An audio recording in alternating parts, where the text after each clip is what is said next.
Hi everyone, my name is Rosie Sentman. I am a sophomore at Brandeis, and I'm very excited that I get to be a part of the Festival of the Arts this year. Today, I'm going to teach you guys how to make 3 different types of fitted fabric face masks for all different levels of sewing knowledge and experience. This is the type of mask that we'll be making if you have access to a sewing machine, which I do. We'll also be making ones that can be hand sewed. You've probably seen these that have the pleats that can expand. And also, this is going to become a type of mask you can make if you either don't know how to sew or don't want to sew, which is also valid. And this is the one we're going to be starting with. I'm kind of obligated to start with a disclaimer, which is that the masks that we're making today are not medical grade masks. They are not a substitute for medical grade masks. They do not work the same as medical grade masks.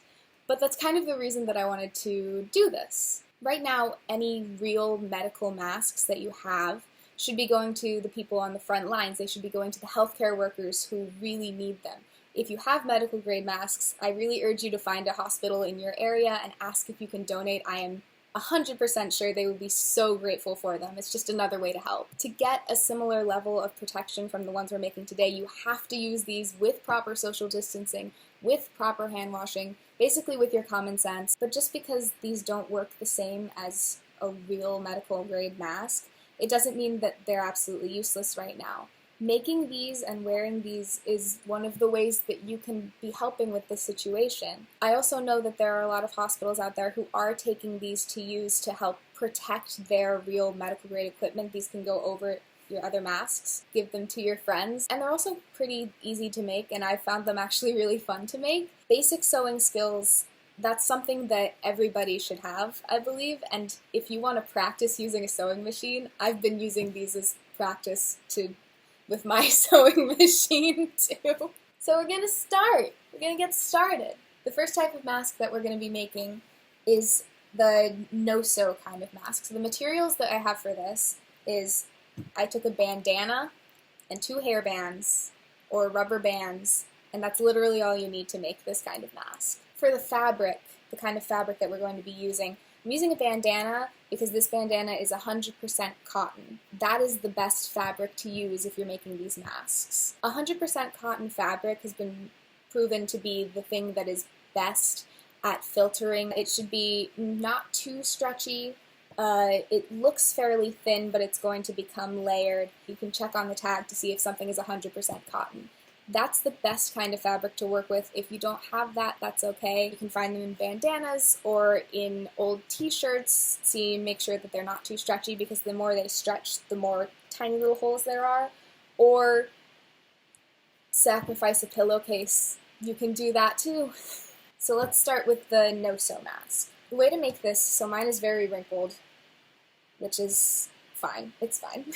We're going to spread it out across our table like this and sort of find where the middle is. And you're going to fold the 2 sides in to meet at the middle. So it kind of looks like a hot dog bun. And then you're going to very carefully flip that over and do the same thing on the other side. So find where the middle is and take the top and fold it in towards the middle. And then take the bottom and fold that in towards the middle. So now you have a double hot dog bun. Take your hair ties, your hair elastics, your rubber bands, whatever you're using or whatever you may call them, and we're going to attach them on either side. Kind of, if we had divided it into fourths, this would be at the 1/4 and 3/4. And just do what I'm doing here. I'm going to wrap it around. And make sure that these aren't super tight, because these are the things that are going to be coming around your ears. Same thing on the other side.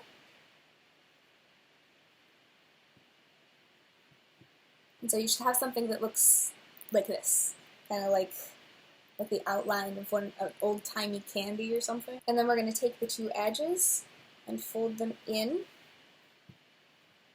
and stretch out these hair ties that we have.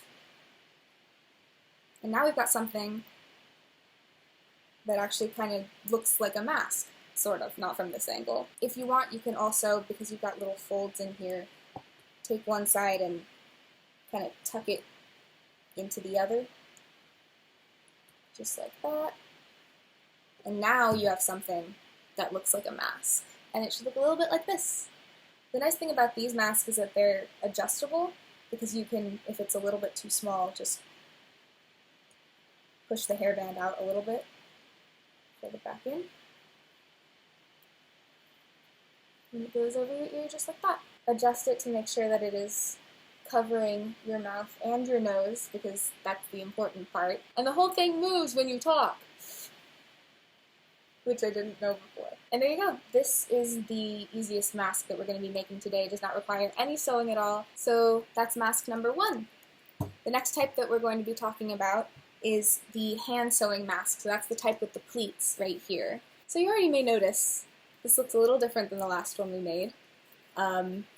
So we have a decision to make here. Straps versus elastics. I think now is a good time to talk about that. So I'm choosing to use in my masks the straps that tie around the back of your head instead of the elastics that wrap around your ear, and I'm doing this for 3 reasons. Number 1 is that the straps are more comfortable to wear for long periods of time. Number 2 is the straps are just made of any scrap fabric. They're pretty easy to make, and therefore they're easier to get your hands on than an elastic might be, unless you want to sacrifice a bunch of your hair ties. And number 3, the nature of a tie-around strap means that these masks are adjustable. So you don't have to stress about getting them exactly the right size for your head. You can easily make them in batches for other people, which is what I've been doing, and they're just easier to work with. I hate working with elastic, but you can if you want. So let's talk about making the straps first, actually. So for the straps, it doesn't really matter as much what kind of fabric you're using, because these aren't the things doing the filtering. I cut this scrap of fabric out of an old skirt, actually. This is where we start getting into the measurements. So this piece I've cut 2.5 by 14 inches long, and you're going to need 4 of these for one mask, like you see here. And to make them, we're actually going to do a similar thing to how we made the no-sew mask. So what you're going to do is you're going to find where the center is in the scrap of fabric and just fold the 2 sides inward to meet in the middle, and then fold one side over, and you basically fold the entire thing in half. Then what I did is I sewed all the way up and down around there to create a strap that doesn't stretch as much as just a raw piece of fabric would. So this becomes these. This is what they look like when they're done. You can sort of see the stitching that goes all the way around to create this very skinny little rectangle that is going to become the straps that go around the back of your head. And once again, you need 4 of these to make one mask. So it does take a little bit extra fabric, but I find that it's worth it. So let's get started on making the hand sew mask with the pleats. So the materials that you're going to need to make this kind of mask are 2 squares of fabric that are 6.5 by 8.5 inches long, and either 2 elastics, or if you're using the straps, 4 of the straps that we made earlier. You're also going to need just basic sewing supplies for this, so needle, thread, scissors. I'm going to cheat and use a sewing machine. I like to use 2 different colors or 2 different patterns of fabric, because when the mask is finished, that way it will be easier for you to remember which side of the mask you had that was pressed up against your actual face and which side was outside facing the rest of the world, so you don't put it on backwards the next time. And it's reversible, so you get like 2 fun fashion patterns in one. I firmly believe, by the way, this is a tip, once big name brands start realizing that they're missing an opportunity here, they are going to start capitalizing on making masks. I firmly believe that it is just a matter of time before you start seeing designer masks out there. This is going to become a fashion staple. You are now ahead of the curve because you know how to make these. So, we're going to start with our pieces of fabric. I have one here, and I'm going to take another one here. And I've already cut 2 sides of it, and I'm going to show you something very fun about 100% cotton. But if I just make a little line there, and it's a straight line. I think that's awesome. So what you're going to do with these 2 pieces is you are going to put one face up, good side up, and take the other good side facing down, and kind of sandwich them together like this, just one on top of the other, and sew along the 2 edges. Just like that. So you should basically have these 2 sides facing inwards, but you're still able to stick your whole hand through at this point. And this is when we add the straps. So So this bit is a little bit complicated, so I'm going to walk you through it, don't worry. What we're going to do when we finish this and sew it up completely is we're going to actually flip it inside out so that these two good sides are on the outside and it doesn't look ugly. So we're going to have to sew the straps in on the inside. So what we've done is I've just kind of stuck the strap onto the inside and push it to the edge so that you've got it sticking out of one side, and do the same thing with another strap. So you should have something that looks like this.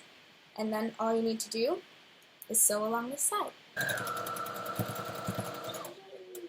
Yay! Oh! And now you have this.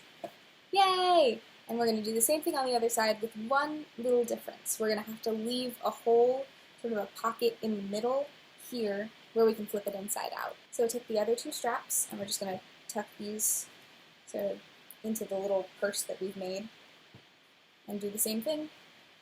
Stick them in, but leave a little bit hanging out. And we're going to do them one at a time this time to make this easier. And I'm going to sew over the strap, just a little bit there, and sew off. And this step will be easier if you're doing it by hand. I'm just cheating. Same thing with the last strap. Put it all the way in, poking out a little bit like that. I'm basically going to sew down here and off. And off. So now is the moment of truth. We're going to flip this inside out. So just by this little pocket we've made, very carefully. Aha! Look at that! Now we've still got this pocket, so all you have to do is really kind of fold the edges in and sew along this line. And now we've closed the bag, basically. The next step is to make the pleats. So what we're going to do is we're going to take this rectangle that we've made and lay it out, not horizontal, but vertical on the table in front of us. And this is going to be the bottom. And we're going to take the sides of the bottom just a little bit and pinch it up and fold it over. And that's all you have to do to make a pleat.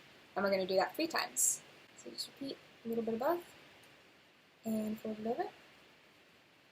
Folding these down. Pinch it up and fold it over.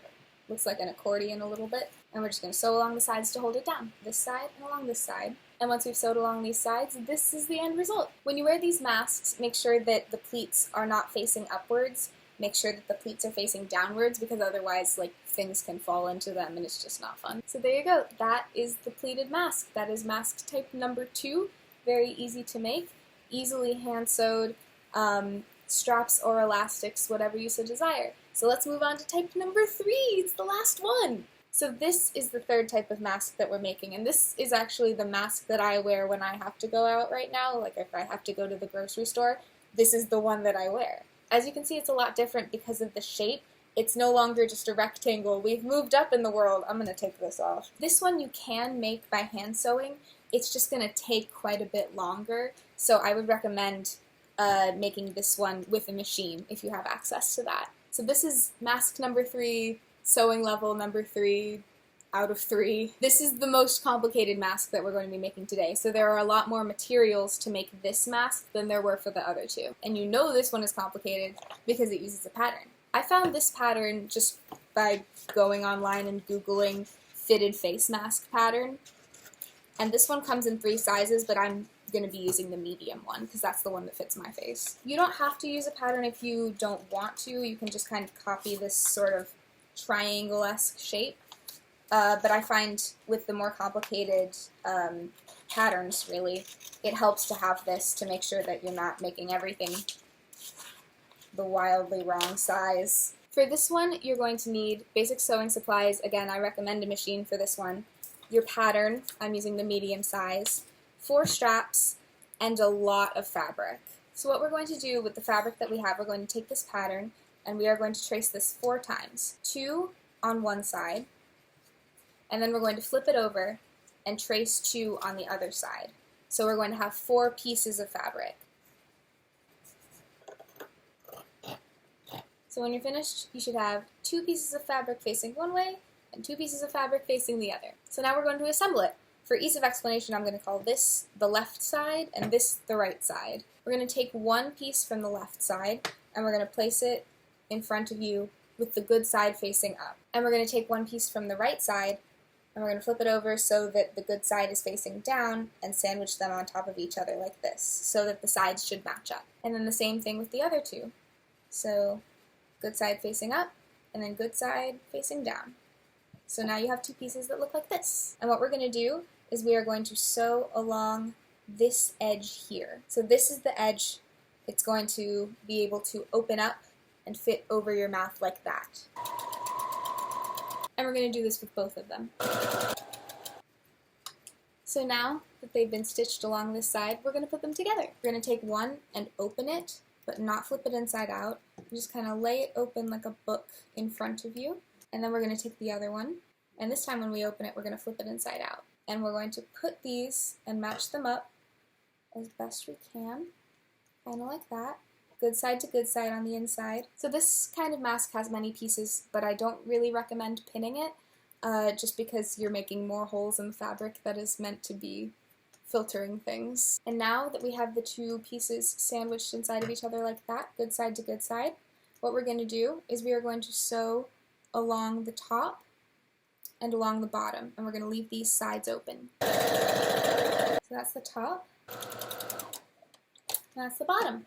And now we're going to put in our straps, and we're going to do it the same way that we did it in the other type of mask. Take one, sort of stick it in, and leave a little bit poking out on the side there. And then we're going to do that 1, 2, 3, 4. But remember, for one of the sides you don't sew up completely. One of the sides we're going to sew this in, and then we're going to sew off, so that we still have that little pocket in between to turn it right side out.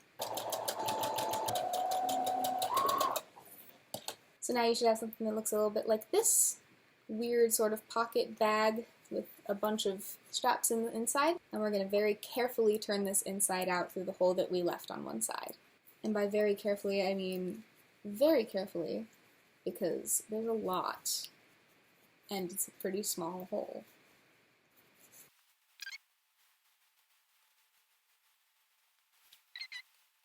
There we go! We got it. That one took longer than usual. So now, when you kind of unfold it, you have something that looks like this. All we have to do is sew up this side, sort of fold them in like that, and then sew along this edge, and the mask is done! When I sew up this edge that we left, I'm also going to just continue sewing around the circumference of this mask, just to give it some extra strength.